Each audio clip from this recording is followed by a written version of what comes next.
আসসালামু আলাইকুম গাছ। এটা কি কেডা কেডা চিনেন কমেন্ট করে জানাবেন। এটা হলো কেউ বলে ফেস্তা আলু, কেউ বলে গুচ্ছা আলু, তো আমরা গুচ্ছা আলু বলি আমরা বাসাদা। কেডা কি রাখেন এটা কমেন্ট করে জানাবেন। আমি আজকে গরু মাংসটা রান্ধাম, তা আপনারা দেখতে যান। আমি এটা প্রথমে সিলাইয়া ধুয়ে লেছি, কুটি কুটি করতেছি।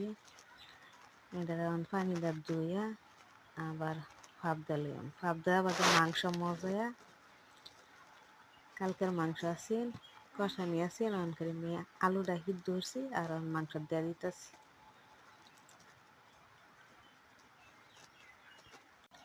কেডা কেডা খাইছুন অবশ্যই কমেন্ট করে জানাবেন, আর ভালো লাগলে শেয়ার, কমেন্ট, ফলো করবেন।